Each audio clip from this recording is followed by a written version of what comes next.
welcome back again, the Merc. We're just getting prepped for the IMMAF Wars now, a few weeks away. So got a session today, Bradley Hills Jiu-Jitsu, that's in the game. Got my blue belt from here. I'm technically a black belt, it's just colored blue, you know what I mean? But I'm not sure what we're going to be doing today, just some technical work. We're going to some drilling rounds, and that should be okay. And then I'll have another session later, but yeah. Transition my way back on top. I'm constantly leading on judo, and I use my grips to move his hand into that back pocket.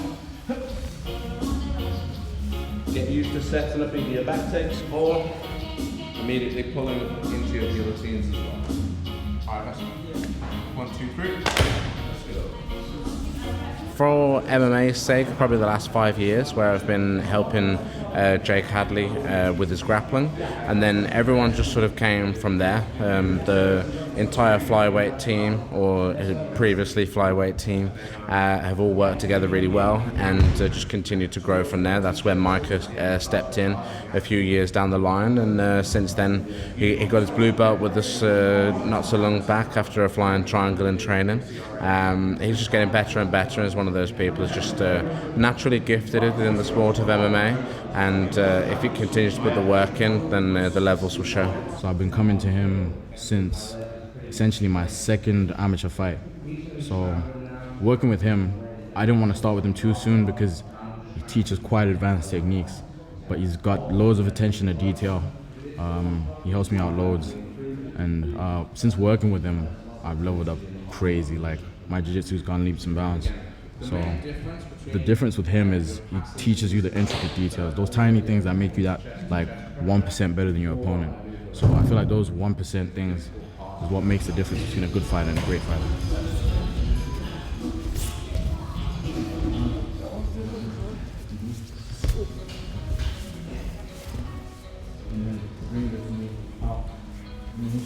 It takes a certain individual to have the interest in jiu-jitsu, and obviously Jake was grappling long before he came into MMA, so he had a solid foundation to start. Then he had rubber guard and gogoplatas already on his record before I'd even met him.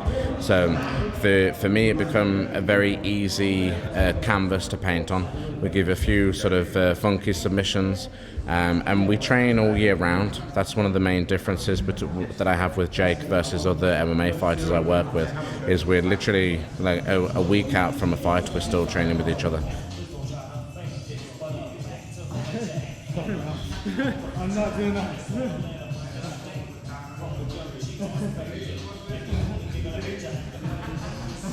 Delete that one. Our rounds, there's never an easy round in this gym. Jake obviously famous for getting that twisted submission in the PFL. You know, Richard Judo's on a streak right now in Cage Warriors. He's subbing everyone in the first round.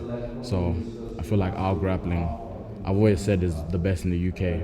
With training with these guys, it's the best in the UK. So I'm only gonna get better, you know. And being able to drill with these guys, get subs, try out different techniques, it helps me be able to do things that no one else will expect to do. We'll see, you know.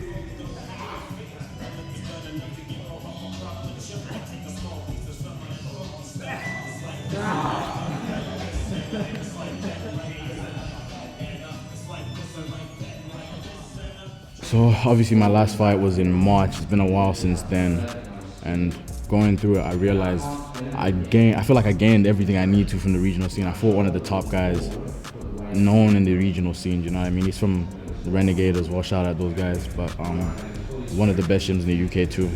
I faced him from there, and with that performance as well, and how I fought, how I performed, leaps and bounds. Like, I was not trying to big myself up too much, but I'm him. Like, you could see from that fight, like in the regional scene, I don't think anyone has anything here for me. So I felt like the only right thing to do was to take that next step again. Like, obviously I fought in the Worlds last year, it didn't go my way, but I'm a completely different fighter now, and I feel like I know I'm the best in the world.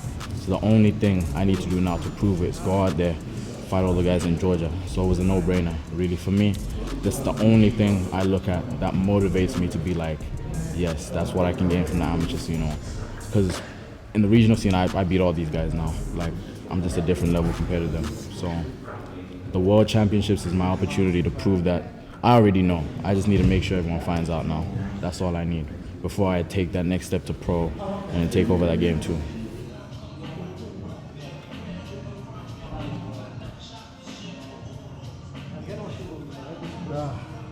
Too chubby right now.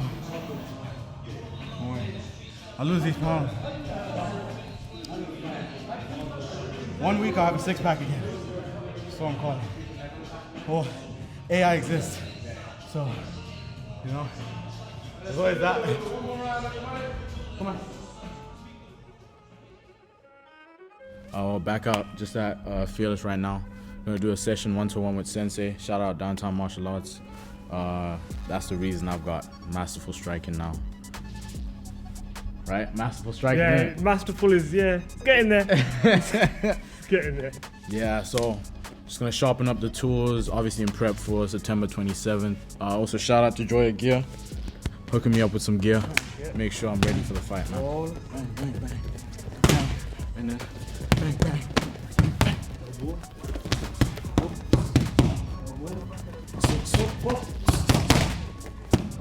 I've been training with Siraj for about 2 years now, and I think the number one thing I get from Siraj, not even on the technical aspect, is just like, well, overall is just consistency. Like, he's a coach that puts his 100% into me. Like, he's always available for sessions. He's always, like, he's a coach through and through for all the students, really. Like, he's 100% available and there for me.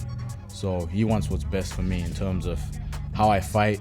He's not trying to make me a completely different fighter. He's only trying to upgrade what's there and make me better, clean up what's there. Basically, I don't want his opponents to think that he's just a wrestler. So I don't want him to have wrestling, striking, if you know what that means, rather than striking. So everything flows seamlessly. It looks like he knows what he's doing, even if he doesn't know what he's doing. But that seamless, that relaxation has to come out of his strike. It's mainly what I'm looking for now. And we are working towards getting his legs up there, doing all those flicky, fancy kicks and everything like that. But yeah, it's getting there slowly. So you go 1, 2, switch. Boom. Okay. And more out here rather than down, okay? All right. For the next 12 months, we're looking at Micah competing in IMMAF, and fingers crossed having a better result than last year. Last year we got through the first round. This year we're looking to go through all the way. And then if all goes well, we're looking for a pro debut probably before February on Cage Warriors. If an amateur debut on Cage Warriors comes first, then there's no problem at all, but it's getting his name out there now. I think he's got a good amount of experience, and he's got a good amount of professionalism, both in the cage and out the cage, to where we can start pushing and getting his name out there in the community. Sitting down with Joshua Brew, that's my head coach. We talked about it, and IMMAF just made the most sense as well. Like, that's where I went out and I saw the different levels of competition. The IMMAF's the best level of competition in the world. You're facing different guys from Ukraine, Georgia, all sorts of different countries, different styles, and it's all in a tournament format. So it's you could face someone the one day and have 3 rounds, have an absolute war. You still got to be ready to fight the next day, and it's how you recover from that and prepare to fight someone that's arguably harder than the opponent you just had, because they've gone through. So more likely than not, they're always going to be harder. The more you go through, the harder it's going to become until you get to the final. So winning that is going to solidify where I know I'm at as the best in the world in the amateur scene. So, you know, I'm ready for that next step. After that, pro level, that's all I'm looking at. I'd kill me last year. Like, I've definitely gone in depth looking at my striking and separating it. Like, I feel like I didn't have an arsenal, whereas now we've built my different weapons, different tools. I've got different strikes.